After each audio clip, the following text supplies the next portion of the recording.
ভূতে বিশ্বাস করো অজিত? ব্যোমকেশ আরামকে দাঁড়ায় গা এলিয়ে বসেছিল। এমন একটা অদ্ভুত প্রশ্নে অবাক হয়ে চশমার ফাঁক দিয়ে ওর দিকে তাকালাম। দেখলাম একটা আধ পোড়া সিগারেটের দিকে একভাবে সে তাকিয়ে আছে। জিজ্ঞাসা করলাম, কি ব্যাপার বলো তো, হঠাৎ এরকম প্রশ্ন? বলো না, ভূতে বিশ্বাস করো?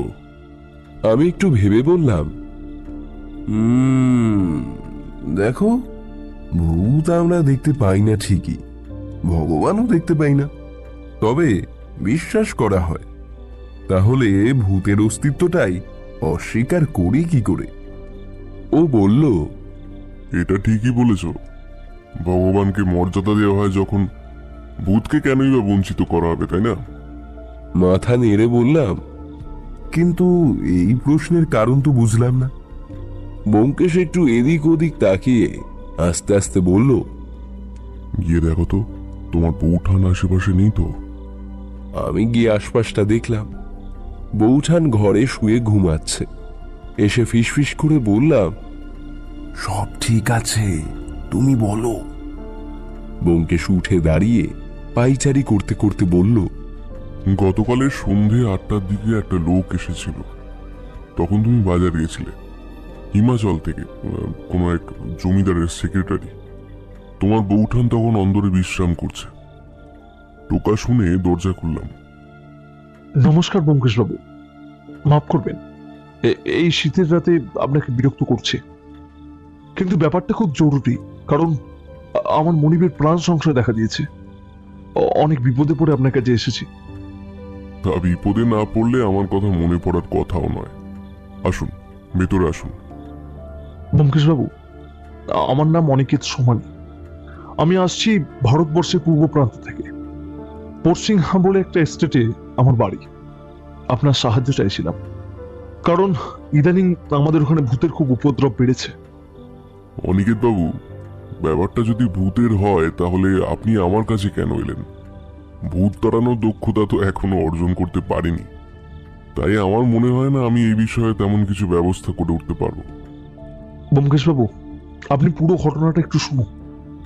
আমাদের জমিদার মশাই সর্বাধিরাজ সিং আগে রাজাই ছিলেন। এখন প্রায় 65 বছর বয়স ওনার। এখন তো সময় অনেকটা পাল্টেছে, তাই রাজা বলে কেউ ডাকে না। কিন্তু লোকজন ওনাকে এত ভালোবাসে কি বলবো আপনাকে। সর্বাধিরাজ সিংহের ঠাকুরদা রাজা জং বাহাদুর সিংহ ছিলেন যাকে বলে অত্যাচারী, নিষ্ঠুর আর বদমাশ একজন লোক। প্রজাদের উপর ভীষণ অত্যাচার করতেন বলে জানে। কোনো প্রজা ধরুন খাজনা দিতে একটু দেরি হয়ে গেল, তার বাড়ির লোক পাঠিয়ে মারধর করে সে একদম বিশ্রী কাণ্ড করত। স্বাভাবিকভাবেই সে রাজাকে কেউ পছন্দ করত না। কাতারে কাতারে লোক রাজ্য ছেড়ে পালিয়ে যেতে লাগে। যারা রাজ্য ছেড়ে চলে যেত, রাজা তাদের উপরে রেগে গিয়ে তাদের বাড়িতে আগুন লাগিয়ে দিত। পশ্চিমহা রাজ্যটাকে পুরো নরক বানিয়ে দিয়েছিল। তখন রাজা খুব দর্প নিয়ে কাম কাজ সামলাচ্ছে, কিন্তু বাঁধা সাজলো যক্ষা। ডাক্তারও পাওয়া গেল না। কষ্ট পেতে পেতে রাজা জং বাহাদুর মারা যায়। তারপর সিংহাসনে উঠলেন সর্বদিরাজ সিংহের পিতা। ব্যোমকেশ বাবু, আমি আপনার জন্য এই ফ্যামিলির একটা বংশরতিকা বানিয়ে এনেছি। তো হ্যাঁ, যেটা বলছিলাম, সর্বাধিরাজ সিংহের বাবা রাজা হওয়ার পর দেখা গেল জং বাহাদুরের একদম বিপরীত। ওরকম সৎ রাজা গোটা ভারতবর্ষে ছিল কিনা সন্দেহ হয়। তো লোকজন রাজাকে নিয়ে ভীষণ খুশি ছিল, কিন্তু এসবের মধ্যেও রাজ পরিবারে একটা কালো ছায়া দেখা দিল। মন্ত্রী মশাই ভীষণ অসুস্থ হয়ে পড়লেন। আর শুধু মন্ত্রী মশাই নয়, রাজসভার অন্য লোকজনও ভীষণ অসুস্থ হয়ে পড়ল। বাকি লোকজন বেঁচে গেলেন, কিন্তু মন্ত্রী মশাই মুখে রক্ত উঠে মারা গেলেন। রাজপণ্ডিত বলল, এ কর্মফল ভোগ করতেই হবে। তো সবাই বলল যে অত্যাচারী রাজা জং বাহাদুর তো মারা গেছে, তাহলে এখন কেন? তো এতে রাজপণ্ডিত বললেন যে এটা দেবীর অভিশাপ লেগেছে। গ্রামের লোকজন জঙ্গলের কালী মন্দিরের ভীষণ ভক্তি নিয়ে পুজো করে, তাই হঠাৎ পুজো বন্ধ হয়ে যাওয়ায় আর নির্মমভাবে প্রজাদের হত্যা হওয়ার কারণে এই অভিশাপ লেগেছে। এসব ঘটনা কি আপনি লোকমুখে শুনেছেন? কিছু তো কানে শোনা জিনিসপত্র, আর কিছু আমার বাবা বলেছিল। উনিও এই রাজ পরিবারের সেক্রেটারি ছিলেন। উনি মারা যাবার পরে আমি চাকরিটা পাই। রাজা খুবই স্নেহ করেন আমাকে। তো যাই হোক, এই অভিশাপের কথা তো সর্বদিরাজ সিংহের বাবা কানেই তুলল না। বললেন যে কোনো পুরনো শত্রু ফিরে এসেছে বদলা নেওয়ার জন্য। উনি ভীষণ নিশ্চিত ছিলেন ওনার এই ধারণা নিয়ে, তাই লোক লস্কর লাগিয়ে দিলেন। বললেন যত তাড়াতাড়ি সম্ভব সেই লোককে ধরে নিয়ে আসতে। তো সব থেকে আগে রান্নাঘরে ঠাকুরকে প্রশ্ন করা হয়, কারণ সবাই বলছিল যে খাবার পর থেকেই সবার শরীর খারাপ হওয়া শুরু হয়েছে। যতটা জানি রান্নাঘরে ঠাকুর কোনো রকম শাস্তি পায়নি, কারণ রাজা নিজেও ওনার বানানো খাবারই খেয়েছিলেন। তাই জন্যই রান্নাঘরে ঠাকুরকে ছেড়ে দেওয়া হলো। বুঝলাম। আচ্ছা অনিকেত বাবু, আপনারা মানে আপনার পরিবার কি রাজবাড়িতেই থাকতো? না, তা ঠিক নয়। আমাদের বাড়ি ছিল শুনেছি এক সময়, কিন্তু সেটা জং বাহাদুরের ক্রোধ এড়িয়ে যেতে পারে। শুনেছি তো আমার দাদুও এই রাজ পরিবারের বিশ্বস্ত ছিলেন। তাই মাথা ঠান্ডা হওয়ার পর রাজা জং বাহাদুর দাদুকে সপরিবারে রাজবাড়িতে আশ্রয় দেন। তখন থেকেই আমরা রাজবাড়িতে থাকি। এটা না যে আমার দাদু রাজাকে রাগিয়ে দেওয়ার মতো কোনো কাজ করেছিল। ভুলবশতই রাজা আশেপাশে 3-4টে বাড়ির থেকে আমাদের বাড়িতেও আগুন লাগিয়ে দেয়। আচ্ছা ঠিক আছে অনিকেত বাবু, আপনি একটু শান্ত হয়ে বসুন। কেন বলছি, কারণ আমি স্পষ্ট বুঝতে পারছি যে আপনি ভীষণ বিভ্রান্ত হয়ে আছেন। প্রথমে বললেন যে ভূতের উপদ্রব দেখা দিয়েছে, তারপরে বললেন যে এটা কোনো দেবীর অভিশাপ। এই দুটোর মধ্যে কোনোটাতেই যে আপনাকে সাহায্য করতে পারবো সেই কথা দিতে পারছি না। আপনি ঠিকই ধরেছেন মঙ্গেশ বাবু, এত কিছু ঘটনা একসাথে ঘটেছে। আমি কি বলছি বা কোনটা বলবো আমি ঠিক বুঝতে পারছি না। তবে তবে আমার মনে হয় এখন আমি আপনাকে যেটা বলতে চলেছি সেটা শুনে আপনি এই কেসটা নিতে ইন্টারেস্টেড হবেন। কিছুদিন আগে রাজা সর্বদিরাজের ছেলে, ছোট ছেলেটা কিডন্যাপ হয়। রাজকুমার পৃথ্বী তো পুলিশে খবর দেওয়া হলো সঙ্গে সঙ্গে। পুলিশ কিছু করতে পারলো না, কোনো টেলিফোনও আসেনি মুক্তিপণ চাওয়ার জন্য।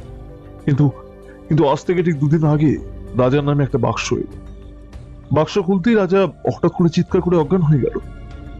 আমরা সবাই বাক্সটার মধ্যে দেখলাম একটা কাটা কান আর একটা আঙুল। তারপর জ্ঞান ফেরার পর রাজা বললেন যে ওই কানটা রাজকুমার পৃথ্বীর। এটা উনি বুঝেছেন কারণ রাজকুমারের ডান কানে একটা কালো দাগ ছিল, আর সেটা ভীষণ স্পষ্ট। রাজা বললেন যে আমার ছেলেকে উদ্ধার করা পুলিশের কাজ না, উনি আপনার নাম শুনেছিলেন। তাই অন্য স্টেট থেকে খোঁজ খবর করে আপনার ঠিকানা জোগাড় করে আমাকে দিয়ে বললেন যে আমি আপনার কাছে গিয়ে আপনাকে সবটা খুলে বলি। আর আমাকে রিকোয়েস্ট করে বললেন যাতে আমি যেন তেন প্রকারে আপনাকে ওখানে নিয়ে যাওয়ার জন্য বাধ্য করতে পারি। আজকে বুধবার, আমি আপনাকে এই রবিবারের মধ্যে আশা করছি। ব্যোমকেশ একটু চুপ করে বলল, বুঝলে অজিত, এসব বলার পরে ভদ্রলোক নিজের পকেট থেকে একটা কার্ড বের করে টেবিলে রেখে হাত জোর করে বেরিয়ে গেলেন। আমি সবটা শুনে বললাম, হ্যাঁ, তা কি করবে ভাবছো? যাবে নাকি? ব্যোমকেশ একটা সিগারেট জ্বালিয়ে আস্তে আস্তে পায়চারি করতে শুরু করলো। তারপর এক রাশ ধোঁয়া ছেড়ে বলল, যাবো তো ভাবছি, কিন্তু কিন্তু কিন্তু একটা খটকা থেকে যাচ্ছে যে ভায়া। কি খটকা ব্যোমকেশ? ব্যোমকেশ ওর এক পিষে হাসিটা হেসে বলল, অজিত, তুমি আমাকে এতদিন দেখছো, দেখি তো বলতে পারো কিনা যে আমার কি খটকা লাগতে পারে। দেখো, অনিকেত বাবুর বলা সব কথাই আমি তোমাকে বলেছি, একটু ভেবে বলো তো। বলে ওর আধ খাওয়া সিগারেটটা আমার হাতে দিয়ে দিল। আমিও সিগারেটের দুটো টান মেরে ভাবতে বসলাম। কিছুক্ষণের পরিশ্রমের পর খটকাটা আমারও লাগলো। তাই উত্তেজিত ভাবে ব্যোমকেশকে বললাম, পেয়েছি ব্যোমকেশ, এবার আমারও একটা খটকা লাগছে। কি খটকা? অনিকেত বাবু বলেছেন যে ঠিক 2 দিন আগে রাজার নামে ওই বাক্সটা এসেছিল, যেটাতে একটা কাটা কান আর একটা কাটা আঙুল ছিল। তারপরেই নাকি রাজা সর্বাধিরাজ ওনাকে তোমার ঠিকানা বের করে তোমার কাছে আসতে বলে, আর উনি ভারতবর্ষের উপপ্রান্ত থেকে ঠিক 2 দিনেই চলে এলেন। তা এখানে তোমার খটকাটা কি লাগছে? 2 দিনে উত্তর ভারতের পৌর সিংহ রাজ্য থেকে এত দূর চলে এলো, তাও এত তাড়াতাড়ি। ট্রেনের রিজার্ভেশন পেল কি করে? বুঝলাম না ঠিক কি হলো। কারণ আমার কথা ঠিক শেষ হওয়ার পরেই ব্যোমকেশ হো হো করে হেসে উঠল। বেড়ে বলেছো, বেড়ে বলেছো। এই হাসছো কেন? কি হয়েছে বলবে তো? অজিত, অজিত, অজিত। ব্যোমকেশের এমন অট্টহাসির কারণ খুঁজছি, দেখলাম বৌঠান অন্দর থেকে বেরিয়ে এসেছে। জিজ্ঞেস করলো, কি গো, কি এমন হলো যে রাত দুপুরে এমন হাসির ফোয়ারা ছুটছে? ব্যোমকেশ উঠে গিয়ে বৌঠানের হাত ধরে উত্তেজিতভাবে টেনে নিয়ে এসে আরামকে দাঁড়ায় বসিয়ে দিয়ে সব ঘটনা প্রথম থেকে বলতে শুরু করলো। আমি ভাবলাম এই সুযোগে ব্যাপারটা আরো একবার মন দিয়ে শুনে নিলে ভালো হয়। ব্যোমকেশ বৌঠানকে সবটা বলা হলে তারপর আমার প্রসঙ্গটা তুলে আবার খটকাটার কথাটা বলল। তারপর আর কি, আরেক দফা হাসির রেশ বেয়ে গেল। এবারেরটায় বৌঠানও সামিল। পরের দিন সকালে চা খেতে খেতে বৌঠানকে ব্যোমকেশ বলল, বুঝলে সত্য, হিমাচলে ঠান্ডা কলকাতার থেকে অনেক বেশি পড়বে, তাই এবেলা হক সাহেবের বাজার থেকে কিছু শীতের পোশাক কিনে আনা দরকার। বলে চায়ের পেয়ালায় শেষ চুমুক দিয়ে রোমান কায়দায় গায়ের শালটাকে পিঠের উপর তুলে নিয়ে বলল, অজিত, নাও নাও, আর দেরি নয়, চলো চটপট তৈরি হয়ে নাও। আমিও চটপট তৈরি হয়ে গেলাম। হক সাহেবের বাজার থেকে কেনাকাটি করে বাড়ি ফিরতে 2টো বেজে গেল। নতুন কেনা শীতের পোশাক পেয়ে বৌঠান বেজায় খুশি। হিমাচলে পৌরসিংহ রাজ্যতে পৌঁছাতে আমাদের সন্ধ্যা হয়ে গেল। দিনটা আজ রবিবার। যথাসময়েই স্টেশনে আমাদের জন্য মোটর গাড়ি উপস্থিত ছিল। আমরা উঠতেই গাড়ি ছেড়ে দিল। ড্রাইভারকে ভালো করে আপাদমস্তক নিরীক্ষণ করলাম। বেশ সন্ডামার্কা চেহারা। জিজ্ঞেস করলাম, এখান থেকে কত দূর তোমাদের রাজবাড়ি? ড্রাইভার পিছন দিকে না ঘুরেই বলল, এখনো 2 ঘন্টা লাগবে স্যার। ব্যোমকেশ ড্রাইভারকে জিজ্ঞাসা করলো, আচ্ছা, এই যে ঘটনাগুলো ঘটছে, এগুলোর ব্যাপারে তুমি কিছু আলোকপাত করতে পারো কি? ড্রাইভার ঠিক একইভাবে উত্তর দিল, মাফ করবেন স্যার, হুকুম নেই। আপনাদের আনার কথা, তাই আনতে এসেছি। এটা শুনে ব্যোমকেশ আমার দিকে একবার বড় বড় চোখ করে তাকিয়ে আবার জানলার বাইরের দৃশ্যতে মনোনিবেশ করল। 10 থেকে 15 মিনিট পরে হঠাৎ একটা রোমহর্ষক ঘটনা ঘটে গেল। হঠাৎ ঘুরে শব্দ শুনতেই দেখলাম ড্রাইভারের বাঁ হাতে গুলি লেগেছে, আর তাতে গাড়ির স্টিয়ারিং কেঁপে গেল। বুঝলাম গুলিটা পিছন দিক থেকে আসছে।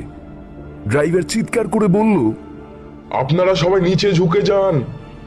ড্রাইভারের কথা মতো আমরা 3 জনে নিচের দিকে ঝুঁকে গেলাম। খেয়াল করলাম ব্যোমকেশ নিজের কোটের পকেটে রিভলভারটা হাতড়াচ্ছে। সদ্য ছোড়া আরো কয়েকটা গুলির শব্দ আবার কানে এলো, কিন্তু ড্রাইভার ঠিক এদিক ওদিক করে গাড়ি কাটিয়ে এগিয়ে চলেছে। ব্যোমকেশ দেখলাম নিজের রিভলভারটা খুঁজে পেল না, তাই মাথা ঝুঁকিয়েই রাখলো, কারণ মাথা তুললেই গুলি লাগার সম্ভাবনা। কিছুক্ষণ এভাবেই চলল। তারপর দেখি সুযোগ বুঝে ড্রাইভার হঠাৎ গাড়ির ব্রেক কষে নিজের ডান দিকে সিটের তলায় রাখা একটা বড় রাইফেল নিয়ে দরজা খুলে বেরিয়ে গেল। পরপর 3টে গুলির শব্দ। সব শান্ত। আমরা 3 জনেই আস্তে আস্তে মাথা তুললাম। গাড়ির বাইরে বেরিয়ে দেখলাম ড্রাইভার রাইফেলটা মাটিতে রেখে হাঁটু মুড়ে বসে আছে। কাছে গিয়ে দেখলাম ওই বাঁ হাতেই আর একটা গুলি লেগেছে। ব্যোমকেশ পকেট থেকে রুমাল বার করে ওর হাতে বেশ শক্ত করে বেঁধে দিল। তারপর নম্রভাবে বলল, তুমি কি ঠিক আছো?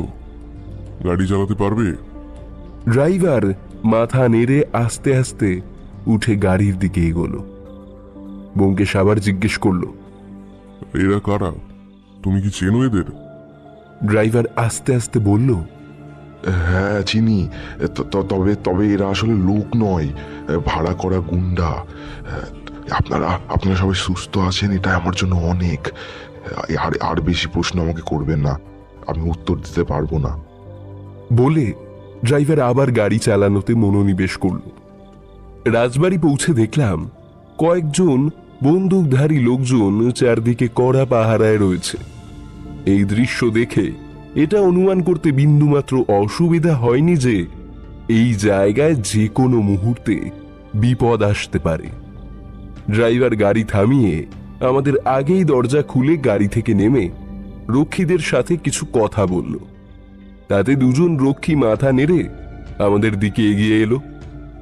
তাদের মধ্যে একজন ব্যোমকেশের উদ্দেশ্যে বলল, আপনারা আমার সাথে আসুন, জিনিসপত্র চিন্তা করবেন না, ওটা ঠিক জায়গায় পৌঁছে যাবে।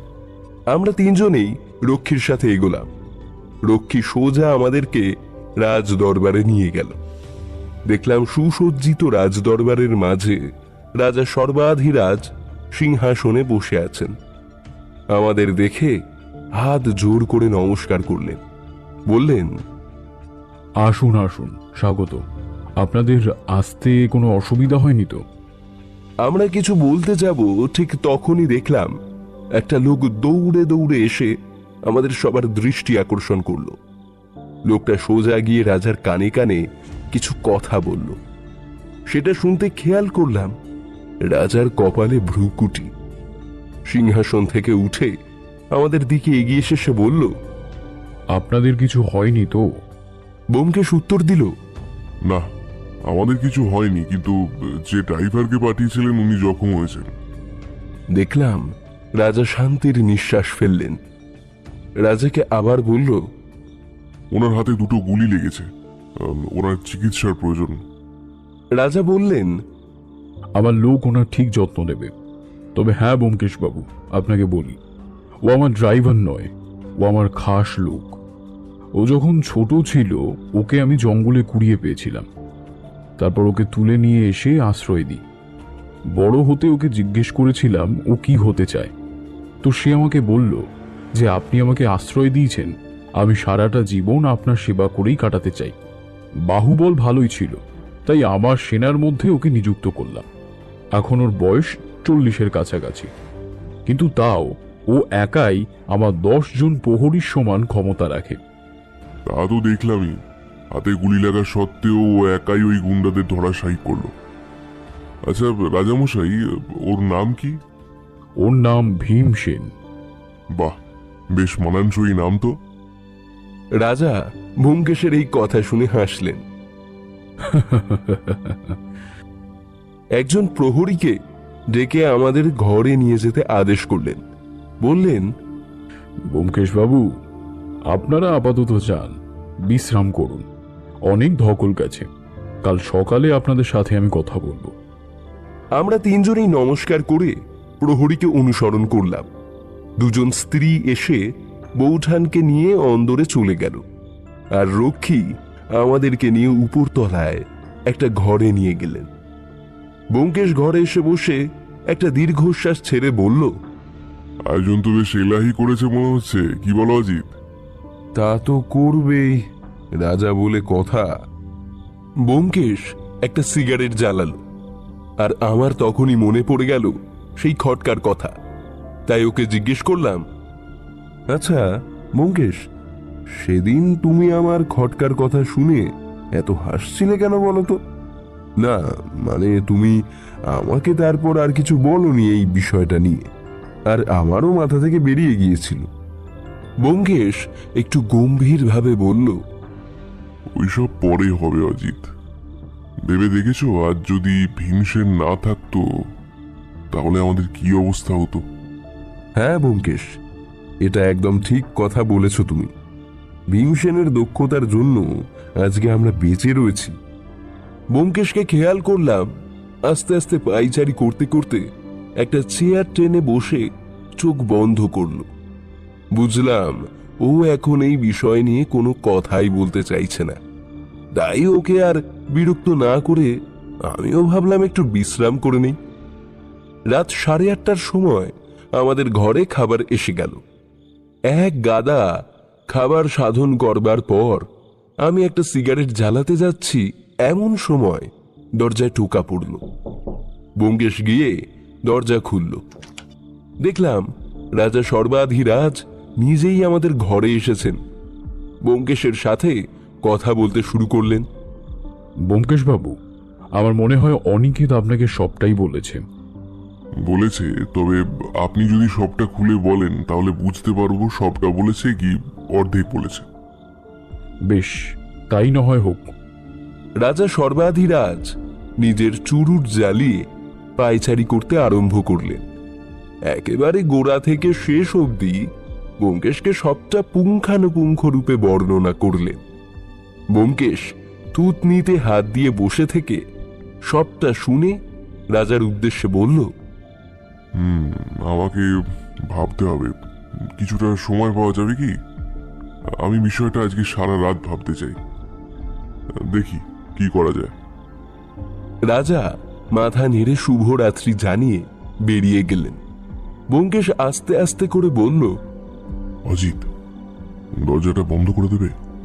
বলে খাটে গিয়ে শুয়ে পড়ল। আমি উঠে গিয়ে দরজা বন্ধ করে এসে ওর পাশে শুয়ে পড়লাম। ঘুমিয়ে স্বপ্ন দেখলাম কে একজন মুখোশ পরে হাতে একটা ছুরি নিয়ে আমার দিকে এগিয়ে আসছে। আমি ভীষণ ভয় পেয়ে একদম কুঁকড়ে গেছি। লোকটা আস্তে আস্তে এগিয়ে এসে আমার চুলের মুঠি ধরে ছুরিটা আমার কানে ঠেকিয়ে বলল, পরের গল্পে নিজের খটকার ব্যাপারে যদি না লিখেছো তাহলে। বলেই এক টানে আমার বাঁ কানটা কেটে ফেলল। আমি ব্যথায় চিৎকার করতে আরম্ভ করলাম। সামনে থেকে ভেসে এলো শুধুমাত্র অট্টহাসি। হাসতে হাসতে লোকটা নিজের মুখোশ খুলে ফেলল। দেখলাম ব্যোমকেশ। এক লাফে ঘুম থেকে উঠে পড়লাম। দেখলাম ব্যোমকেশ চেয়ারে হাতে একটা সিগারেট নিয়ে আমার দিকে তাকিয়ে বসে আছে। বলল, কি হে অজিত, খারাপ স্বপ্ন দেখলে নাকি? হাই তুলে আড়মোড়া ভেঙে বললাম, ওই আর কি, তোমাকে হাতে ছুরি নিয়ে আমার কান কেটে দিতে দেখলাম। ব্যোমকেশ হো হো করে হেসে উঠল। তারপর জানালো যে আমি ওঠার আগেই বৌঠান এসে দেখা করে গেছে। আমাকে বলল, অজিত, মুখ হাত ধুয়ে তৈরি হয়ে নাও। রাজামশাই সবাই ডেকেছেন, বলেছেন ওনার এক প্রিয় পাত্রর সাথে আমাদের আলাপ করাবেন। উঠে চটপট তৈরি হয়ে গেলাম। সভায় ঢুকতে যাব এমন সময় দেখলাম রাজা মশাই নিজেই বেরিয়ে এসেছেন সভা থেকে। বললেন, আরে আরে এই তো ব্যোমকেশ বাবু, অজিত বাবু, সুপ্রভাত। চলুন চলুন, প্রাতরাশ করতে করতে কথা বলা যাবে। আমরা ওনার সাথেই চললাম। গিয়ে দেখলাম এক বিশাল টেবিলে খাবার সাজানো হচ্ছে। ডিম সেদ্ধ, পাখির মাংসের কাটলেট, কেক, শরবত, আরো অনেক কিছু। খেতে বসতে যাচ্ছি এমন সময় দরজা দিয়ে একজন ঢুকলেন। সুপুরুষ, গায়ের রং ফর্সা, পেটানো চেহারা। রাজা উত্তেজিতভাবে আলাপ করিয়ে দিলেন, ব্যোমকেশ বাবু, ইনি হলেন আমার ভাই চন্দ্রকান্ত, আমাদের রাজ্যের উত্তর দিকের একটা স্টেটের জমিদার। চন্দ্রকান্ত বাবু হাত জোর করে নমস্কার জানালেন। আমরাও প্রতি উত্তরে তাই করলাম। রাজামশাই আবার বললেন, ওকে সংবাদ পাঠিয়েছিলাম আমার পুত্রের কিডন্যাপ হওয়ার পর। ও আরো আগেই চলে আসতো, কিন্তু ও ব্যবসার কাজে একটু দেশের বাইরে গেছিল। কাল রাতে ফিরে সোজাই আমার প্রাসাদে এসেছে। চন্দ্রকান্ত বাবু দেখলাম বেশ মিশুকে। মানে একটা গোটা এস্টেটের জমিদার হওয়ার পরেও যে ব্যবহারটা দেখলাম সেটা দেখে মনে হলো ভদ্রলোক নেহাত ভালো, হাসি খুশি একটা মানুষ। অনেকটা কুমার ত্রিদিবেন্দ্রের মতো। ভদ্রলোক ব্যোমকেশের উদ্দেশ্যে বললেন, ব্যোমকেশবাবু, দাদা অনেক আশা নিয়ে আপনাকে এখানে ডেকে পাঠিয়েছেন।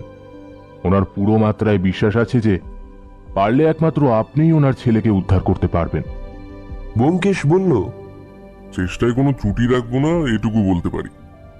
তারপর রাজা সর্বাধিরাজের উদ্দেশ্যে বলল, রাজামশাই, আমাকে কাজ চালিয়ে যেতে গেলে একটা গোটা চত্বরে ঘুরে বেড়ানো ও দরকারে লোকজনকে প্রশ্ন করার অনুমতি লাগবে।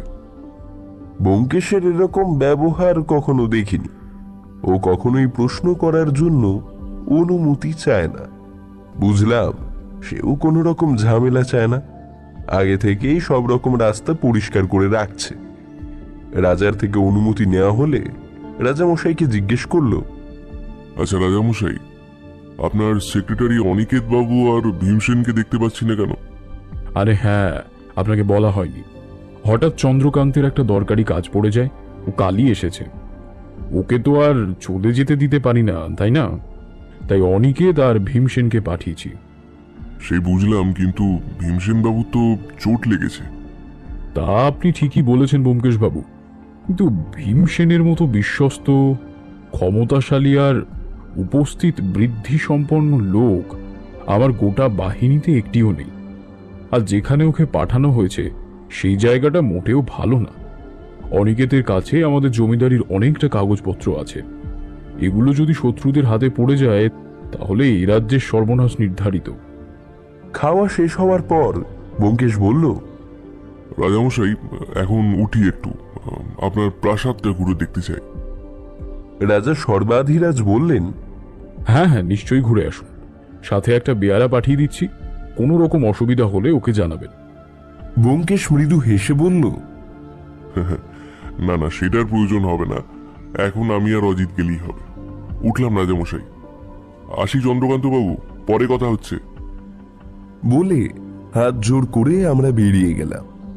খাবার ঘর থেকে বেরিয়ে কিছু দূর এগোতেই ব্যোমকেশ বলল, কিছু একটা মিলছে না অজিত, আরো খটকা লাগছে। জিজ্ঞেস করলাম, কি হয়েছে, সবটা খুলে বলো তো। ও বলল, বলছি, আগে এখান থেকে বাইরে চলো। আমরা হাঁটতে হাঁটতে তাড়াতাড়ি করে প্রাসাদের বাইরে বেরোলাম।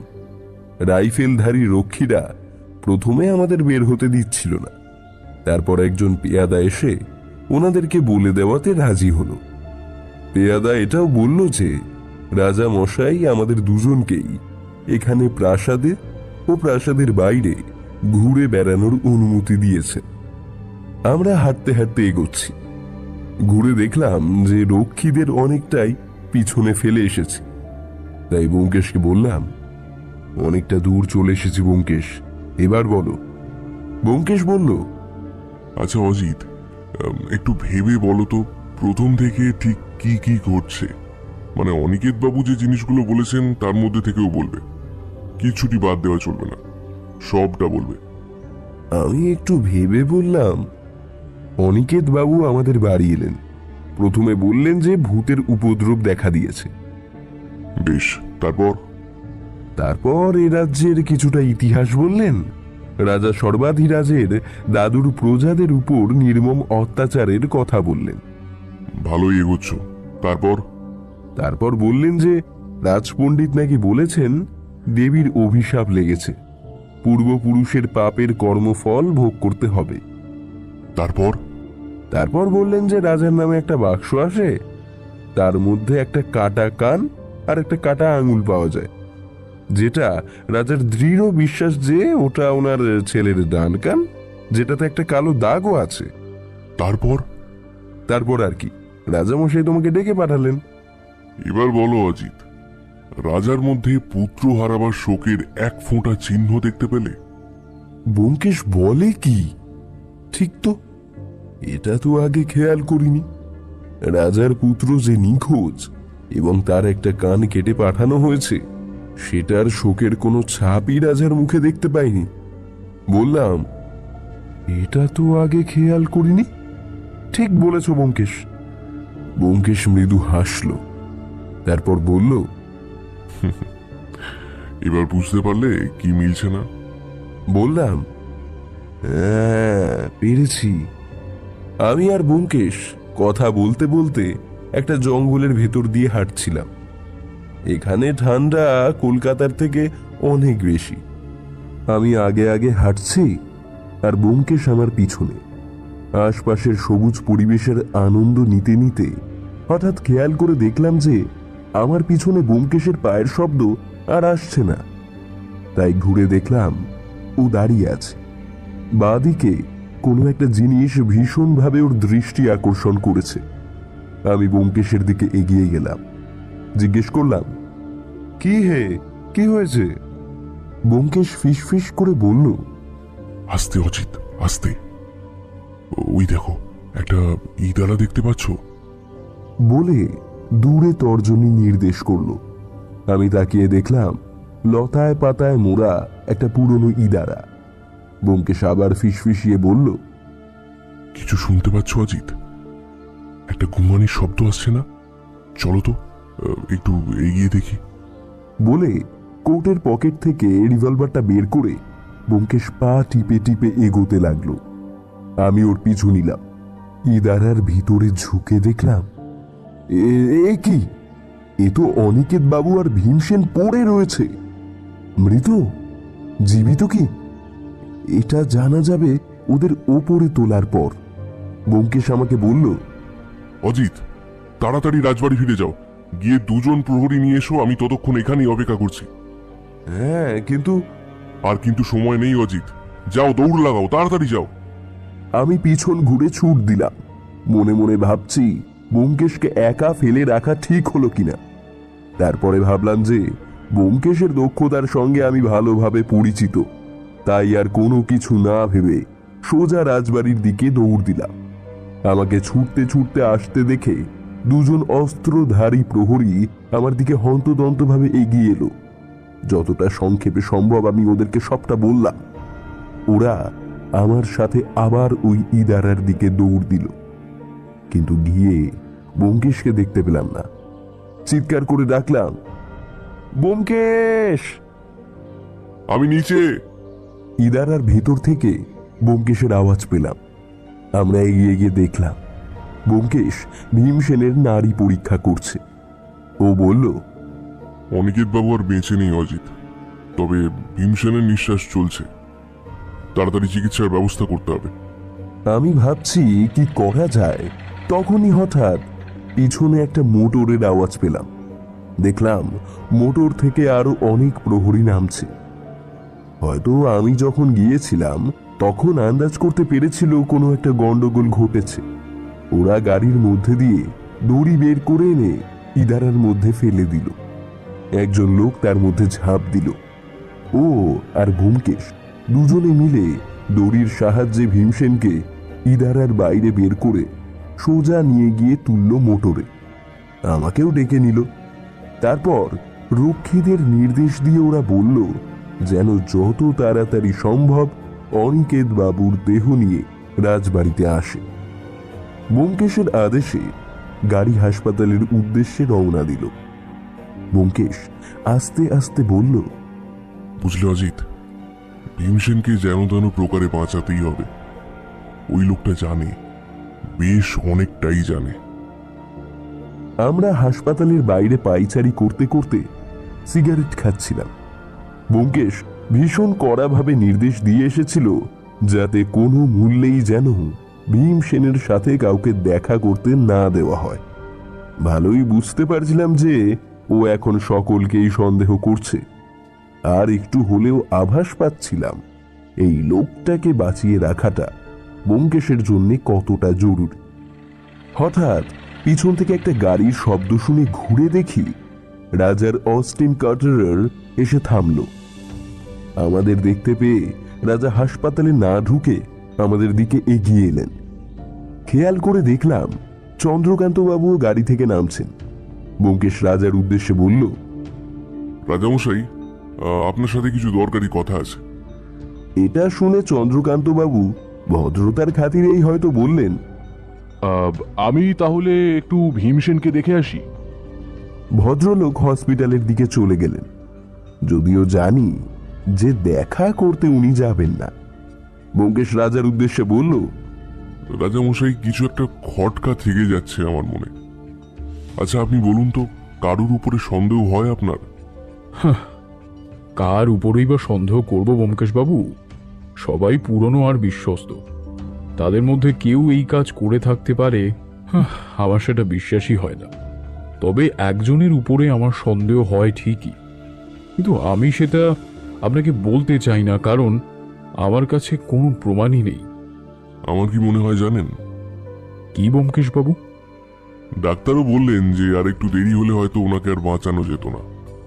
আচ্ছা রাজামশাই, আপনি বললেন অনিকেত বাবুর কাছে আপনার জমিদারির কিছু দরকারি কাগজ ছিল। কি কাগজ ছিল সেটা একটু বলতে পারবেন? কারণ যেই কাগজই থেকে থাকুক সেটা খোয়া গেছে। রাজার মুখে আতঙ্কের ছাপে কষ্ট দেখা গেল।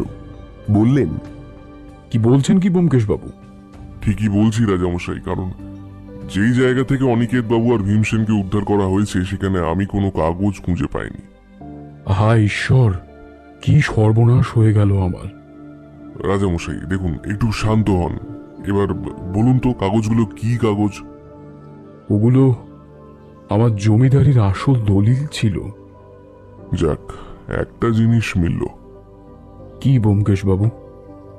অনিকেত বাবুর হত্যা আর এই যে আপনার দলিল চুরি গেছে তার একটাই মানে দাঁড়ায়, কেউ বা কারা আপনার সম্পত্তি ও জমিদারি আপনার থেকে কেড়ে নিতে চাইছে। কিন্তু কে ব্যোমকেশ বাবু, কে? এখন তো বলতে পারছি না, তবে আশা করছি কাল বিকেলের মধ্যে আপনাকে সবটা বলে দিতে পারবো। হ্যাঁ, আরেকটা কথা রাজামশাই, আপনার সাথে আমার এখন যে কথাগুলো হলো সে বিষয়ে যেন কাকপক্ষীয় টের না পায়। কথা দিলাম ব্যোমকেশ বাবু।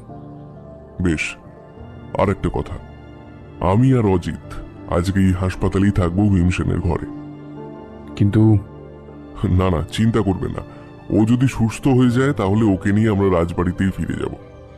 লোকটা আমাদের প্রাণ বাঁচিয়েছিল রাজামশাই, এটা তার সামান্য একটা প্রতিদানের প্রচেষ্টা। ব্যোমকেশ মিথ্যে বলল কেন বুঝলাম না, তবে এটুকু আন্দাজ করতে পারলাম যে ও এই মুহূর্তে রাজা মশাইকে সব কথা বলতে চাইছে না। রাজা জিজ্ঞেস করলেন, আচ্ছা, ওর সাথে একটু দেখা করা যাবে কি? ব্যোমকেশ এই প্রশ্নের উত্তর দিতেই যাচ্ছিল, আর ঠিক তখনই চন্দ্রকান্ত বাবু রেগে মেগে হাসপাতাল থেকে বেরিয়ে এলেন। বললেন, কি মুশকিল মশাই, দেখাই করতে দিল না। বললো নাকি সিনিয়র ডাক্তার বলে গেছে ওনার সাথে কারো দেখা করা বারণ আছে। ব্যোমকেশ উত্তরে বলল, এ বাবা, আপনাকেও দেখা করতে দিল না? আমরা সেই সকাল থেকে আছি, আমাদেরও দেখা করতে দেয়নি। চন্দ্রকান্ত বাবু অবাক হয়ে জিজ্ঞেস করলেন, আপনারাই তো ওকে নিয়ে এলেন। হ্যাঁ, আমরা নিয়ে এলাম ঠিকই, কিন্তু আইসিসিউতে ঢুকিয়ে নেওয়ার পর থেকে আর আমাদের সাথে দেখা করতে দেয়নি। চন্দ্রকান্ত বাবুর মুখ দেখে মনে হলো উনি বিশ্বাস করেছেন। রাজা আর চন্দ্রকান্ত বাবু নিজেদের মোটরে উঠে প্রাসাদের দিকে রওনা দিলেন। ব্যোমকেশ আমাকে বলল, অজিত, ভীমসেনের ঘরে যাও, আমি একটু থানায় যাব, বুঝলে? সজাগ থেকো কিন্তু। আমি মাথা নেড়ে ব্যোমকেশকে বিদায় জানিয়ে হাসপাতালে ঢুকে গেলাম। সারাদিনটা একাই কেটে গেল। ব্যোমকেশ ফিরল বিকেলে। দেখলাম সাথে একদল পুলিশের লোক। সোজা আমার কাছে এসে বলল, ক্ষমা করো ভাই, অনেকটা দেরি হয়ে গেল, কিন্তু কিন্তু সুরক্ষার ব্যবস্থা কেমন করেছি বলো? সে তো ভালোই করেছো দেখতে পাচ্ছি। আচ্ছা, ভীমসেন কেমন আছে গো? একবার জ্ঞান ফিরেছিল, তোমাকে খুঁজছিল, কিন্তু আমি যখন বললাম যে তুমি নেই, নিরাশায় মাথা নাড়িয়ে সেই যে ঘুমালো, এখনো ওঠেনি। ডাক্তার কি বলছে? ডাক্তার বলেছে যে তাড়াতাড়ি ঠিক হয়ে যাবে, ভয়ের কারণ কেটে গেছে। ভীমসেনের ভয়ের কারণ কেটে গিয়ে থাকলেও আমার ভয়ের কারণ এখনো কাটেনি। তার মানে? মানে আর কিছুই না, আমাদের ভীষণ সাবধান থাকতে হবে। যে কেউ যে কোনো মুহূর্তে ভীমসেনকে হত্যা করার চেষ্টা করতে পারে। কিন্তু আমাদের এখানে বসে থাকলে তো আর অনুসন্ধান চলবে না ব্যোমকেশ, সেটা তো তোমায় বুঝতে হবে। সেই জন্যই তো এমন কড়া পাহারার ব্যবস্থা করেছি অজিত। চলো একটু বাইরে যাওয়া যাক। বলে ব্যোমকেশ বাইরে বেরিয়ে গেল। বাইরে 3 জন কনস্টেবল দাঁড়িয়েছিল। তাদেরকে বলল, আপনারা ভেতরে গিয়ে দাঁড়ান, ভীমসেনের উপর যেন একটা আঁচড়ও না আসতে পারে। ব্যোমকেশের নির্দেশ অনুযায়ী কনস্টেবলরা হসপিটালের ভেতরে চলে গেলেন। আমরা আস্তে আস্তে রাজবাড়ির দিকে রওনা হলাম। যেতে যেতে ব্যোমকেশ একটা সিগারেট ধরিয়ে বলল, বুঝলে অজিত, খটকাটা আমার প্রথম দিনই লেগেছিল, যখন অনিকেত বাবু 3 বার 3 রকম কথা বললেন। এখন মনে হয় বুঝতে পারছি কেন খটকা লেগেছে, আর কেনই বা উনি 3 বার 3 রকম কথা বললেন। আমি মনে মনে ভাবলাম, এ বাবা, এত গুরুত্বপূর্ণ একটা জিনিস আমার মাথায় এলো না। আমি ভাবছিলাম ট্রেনের রিজার্ভেশনের কথা। নিজের উপর কিরম একটা অসন্তুষ্টির ভাব জন্মালো। এখন বুঝলাম ব্যোমকেশ আর বৌঠান কেন এত হাসছিল আমার খটকার কথা শুনে। ওর দিকে তাকিয়ে বললাম, তা এতে কি বুঝলে ব্যোমকেশ? এখানে বোঝাটা ভীষণই সোজা অজিত। তোমার দোষ হচ্ছে যে তুমি সবটা ভেবে দেখো না ভালো করে। ওপরে চোখ বুলিয়ে যতটা দেখা যায়, ভেতরে ঢুকলে অনেক কিছুই পাবে, বুঝলে? কথাতেই আছে না, যেখানে দেখিবে চাই উড়াইয়া দেখো তাই, পাইলেও পাইতে পারো অমূল্য রতন। বারবার এটাই মনে হচ্ছিল যে কিছু একটা যোগসূত্র মিলছে না। এখন বুঝতে পারছি, বুঝলে? শেষ মুহূর্তে আমাদের বাড়ি যাওয়ার আগে অনিকেত বাবু হয়তো গুরুতর কিছু জানতে পেরেছিলেন। তাই আমাদের বাড়ি এসে আমাদের সম্মুখে দাঁড়িয়ে উনি সবটা পরিষ্কারভাবে বলতে পারেননি। তাই একটু চেপে ধরতেই শেষমেশ কার্ডটা বুক পকেট থেকে নামিয়ে রেখেই বেরিয়ে গেলেন। ইস রে, লোকটাকে যদি বাঁচানো যেত, পুরো কেসের মীমাংসা সঙ্গে সঙ্গে করে নেওয়া যেত, এতটা সময় লাগতো না। তো এখন কি করবে ভাবছো? অপেক্ষা করা ছাড়া আর উপায় নেই দেখছি। কিসের অপেক্ষা? আমাদের শত্রুর কোনো একটা ভুল পদক্ষেপের অপেক্ষা। আমাদের শত্রু কে সেটা যদি এখন তোমাকে বলে দিই, তাহলে তোমার পরের গল্পের প্লটটা তোমার পাঠকরা গ্রহণ করবে না, বুঝলে? তাই বরং গল্পের শেষের দিকে করলে কেমন হয়? এটাই না হয় হোক। তুমি ভাবার চেষ্টা করো, আমি সব শেষে সবটা বলবো। ব্যোমকেশ খুব ভালো কথা বলতে পারে। ওর সাথে কথায় পেরে ওঠার স্বপ্ন আমি দেখি না। তবে স্বপ্ন দেখি একদিন ওর মতো করে ভাববার। ও যে এখন আমাকে কথাগুলো বলবে না, সেটা অন্যভাবে বলতেই পারত, কিন্তু ও এইটাই বেছে নিল। যদিও ঠিকই বলেছে, আগে ভাগে পাঠকরা সব জেনে গেলে বিস্তার গন্ডগোল। রাজবাড়ি পৌঁছাতে লাগলো 40 মিনিট। পৌঁছে ব্যোমকেশ সোজা রাজ দরবারে চলে গেল। ওখানে গিয়ে দেখলাম রাজা আর চন্দ্রকান্ত বাবু দুজনে বসে কথা বলছে। আমাদের দেখে রাজা হাসি মুখে উঠে দাঁড়ালেন, বললেন, আসুন ব্যোমকেশ বাবু আসুন। ভীমসেন কেমন আছে? আগের থেকে ভালোই আছে, জ্ঞান ফিরে গেছে, কথা বলছে। ব্যোমকেশ মিথ্যে কথা কেন বলল বুঝতে পারলাম না। হয়তো রাজাকেও বলতে চায় না যে ভীমসেন এখনো অসুস্থ। হয়তো কোনো মতলব আছে এর পেছনে। চন্দ্রকান্ত বাবু বললেন, ব্যোমকেশ বাবু, বড্ড খারাপ লাগছে জানেন। জানি চন্দ্রকান্ত বাবু, পরিস্থিতি খারাপ লাগার মতনই। আপনার সাথে তো সেরকম ভাবে কথাই হলো না। এদিকে আবার আমাকে একটু বেরোতে হবে। কোথায় যাবেন? এই তো হাসপাতালে। আচ্ছা আচ্ছা। ব্যোমকেশ বলে কি? ওর যদি এখন বেরোনোরই থাকে, তাহলে বেকার বেকার রাজবাড়িতে কেন এলো? জানি না বাবু, ওর মাথায় কখন কি চলে। বোঝা ভগবানেরও দায়। রাজদরবার থেকে বেরিয়ে হঠাৎ খেয়াল করে দেখলাম ব্যোমকেশের হাঁটার গতি বেড়ে গেছে। জিজ্ঞেস করলাম, কি গো, এত তাড়াহুড়ো করছো? কি ব্যাপার বলো তো? ব্যোমকেশ উত্তর দিল না। বুঝলাম ও এখন উত্তর দেবে না। তাই ওর পিছনে পিছনে হাঁটতে লাগলাম। কি করছে বুঝতে পারলাম না, কিন্তু ঠিক 15 মিনিট পর এটা বুঝলাম যে ও গোটা রাজবাড়ির ভালোভাবে একটা চক্কর লাগিয়ে নিল। তারপর হাঁটার গতি কমিয়ে পকেট থেকে একটা সিগারেট বার করে আমাকে দিল, আর আরেকটা নিজে জ্বালালো। বলল,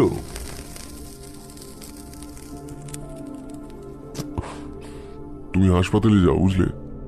আমি একটু বেরোবো, অল্প কিছু কাজ আছে, রাতের মধ্যে চলে আসবো। সাবধানে থেকো কিন্তু অজিত, আর হ্যাঁ, সজাগ থেকো।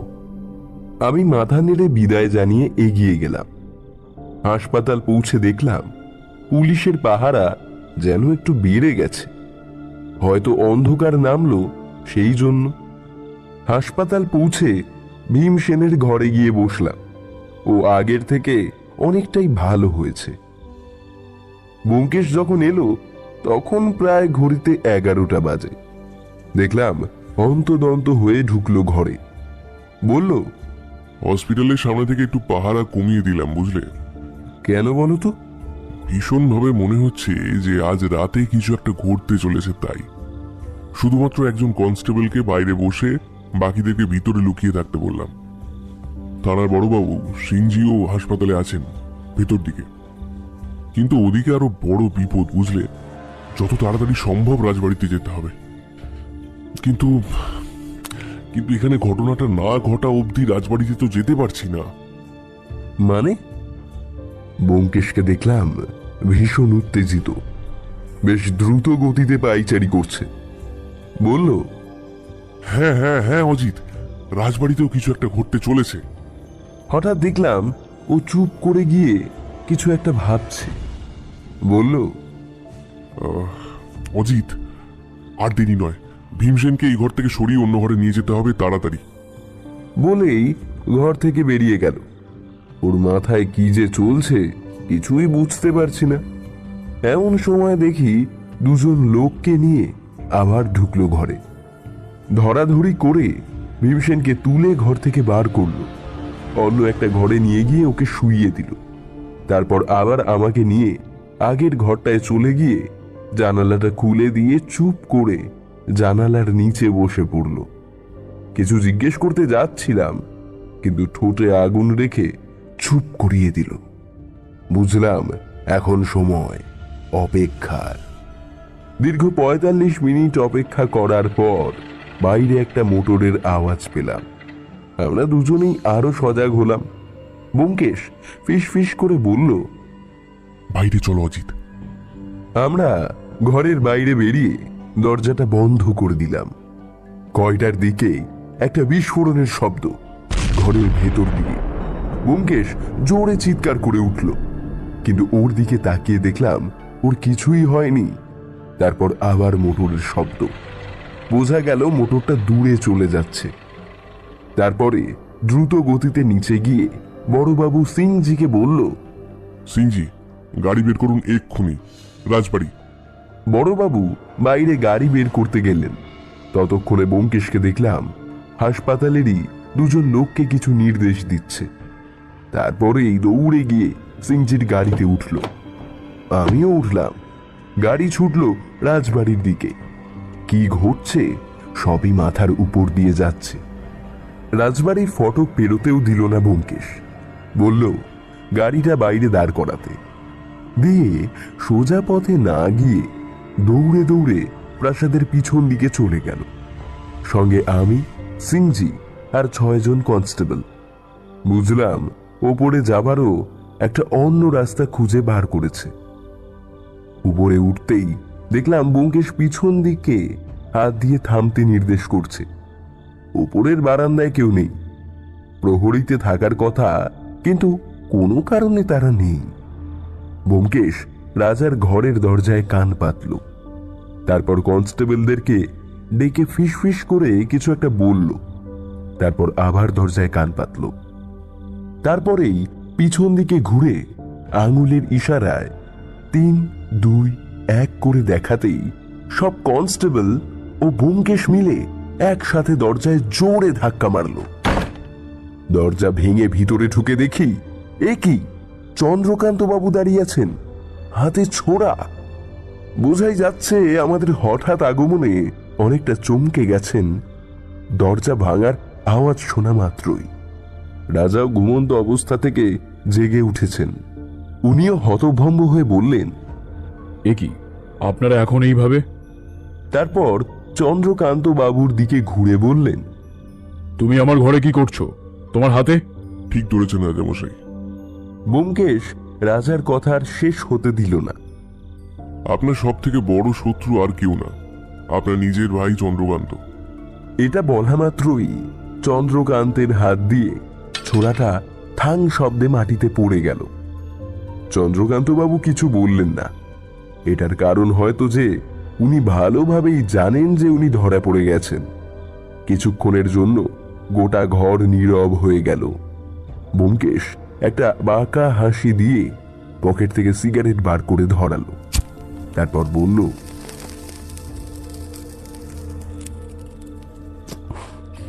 কি চন্দ্রকান্ত বাবু, আপনার জমিদারির কি খবর?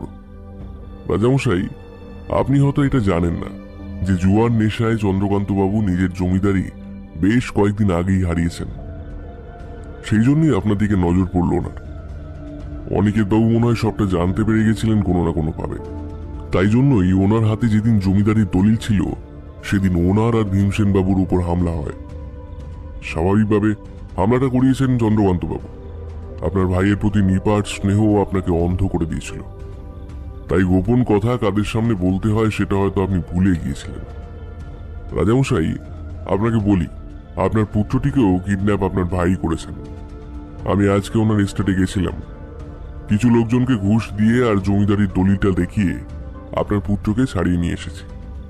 কিন্তু ব্যোমকেশ, তুমি যে বললে দলিলগুলো খোয়া গেছে, ওগুলো তোমার কাছে ছিল? হ্যাঁ, আমার কাছেই ছিল। সেদিন ইদারার আশপাশটা খুঁজে আমি দলিলগুলো পেয়ে আমার নিজের কোটের পকেটে লুকিয়ে রেখেছিলাম, আর এটা প্রচার করে দিয়েছিলাম যে দলিলগুলো খোয়া গেছে। এতে কিছুটা সময় পাওয়া গেছিল, কারণ চন্দ্রকান্তবাবু ভাবলেন যে দলিল খোয়া গেছে মানে ওনার লোকই দলিল নিয়ে গেছে। এতে আমি কিছুটা সময় পেয়ে গেছিলাম। পরে যখন জানতে পারলেন যে দলিল ওনার লোকেরা হাতাতে পারেনি, তখন ওনার মাথায় খেললো অন্য চাল। ভীমসেন এখনো সুস্থ হয়নি ঠিকই, কিন্তু অসুস্থ হয়ে গেছে, এটা বলা খুব দরকার ছিল। এটা না হলে হয়তো হাসপাতালে আজ রাতে ওই হামলাটা হতো না। হামলা হওয়ার পরে আমি চিৎকার করে বুঝিয়ে দিলাম যে আমি আহত হয়েছি। চিৎকার শুনে ওনার পোষা গুন্ডারা ভাবলো যে ভীমসেন আহত হয়েছে। আমি কনস্টেবলদের বলে রেখেছিলাম কোনো গুন্ডা যদি হসপিটালের কাছে আসে আর কোনো অঘটন ঘটিয়ে যদি পালিয়ে যায়, তাহলে যেন তাদের তাড়া না করে। গুন্ডারা যথারীতি গিয়ে চন্দ্রকান্ত বাবুকে খবর দিল যে ভীমসেনের কাজ হয়ে গেছে। তাই পড়ে থাকলো ওনার একটা কাজ, আর সেটা হচ্ছে রাজা সর্বধিরাজকে হত্যা করা। উনি ভেবেছিলেন রাজাকে হত্যা করার পর ওর পুত্রকেও মেরে দেবে। কোনো উত্তরাধিকারী না থাকলে রাজার নিজের ভাই হওয়ায় আইন মতে এ জমিদারি ওনারই প্রাপ্য। বলে আস্তে আস্তে চন্দ্রকান্ত বাবুর দিকে এগিয়ে গেল ব্যোমকেশ। বলল, জুয়া বড় ভয়ঙ্কর জিনিস চন্দ্রকান্ত বাবু। এই জুয়াই আপনার জমিদারিও খেয়ে নিল, আর আপনার মধ্যে থাকা মনুষ্যত্ব বোধটাকেও। সিংজি! বলতেই বড়বাবু এসে চন্দ্রকান্ত বাবুকে হাত কড়া পরিয়ে দিলেন। কনস্টেবলরা তাকে ধরে নিয়ে বাইরে চলে গেল। রাজা ব্যোমকেশের কাছে এসে বলল, ব্যোমকেশ বাবু, আমার ছেলেটা কোথায়? ব্যোমকেশ বাবু, ও কোথায়? ব্যোমকেশ বাবু, ওকে একটিবার আমার কাছে এনে দিন। চিন্তা করবেন না রাজামশাই, আপনার পুত্র বড়বাবুর বাড়িতে সুরক্ষিত আছে। আর এই নিন। বলে কোটের ভেতরের পকেট থেকে এক তারা কাগজ বের করে রাজার হাতে দিল। পরদিন সকালে আমরা হাসপাতালে ভীমসেনকে দেখতে গেলাম। এবারে ভীমসেন সত্যিই আগের থেকে অনেকটা সুস্থ হয়ে উঠেছে। গিয়ে দেখলাম ও খাটের উপর উঠে বসে আছে, হয়তো ব্যোমকেশেরই অপেক্ষা করছিল। ব্যোমকেশকে দেখেই উত্তেজিত হয়ে খাট থেকে নামতে গেল। ব্যোমকেশ দ্রুত গতিতে এগিয়ে গিয়ে বলল, এই কি করছেন? নামতে হবে না, বসুন বসুন, শান্ত হয়ে বসুন, সব ঠিক আছে। ব্যোমকেশ বাবু, আপনি আমার প্রাণ বাঁচালেন। আপনি না থাকলে আমারও হয়তো অনিকেতের মতনই অবস্থা হতো। কিন্তু হয়নি তো, আর আপনার কোনো চিন্তাও নেই। চন্দ্রকান্তবাবু এখন আইনের হেফাজতে। আপনি সবটা জেনে গেছেন? আপনি সুস্থ হয়ে বাড়ি ফিরুন, আপনিও সবটা জানতে পারবেন।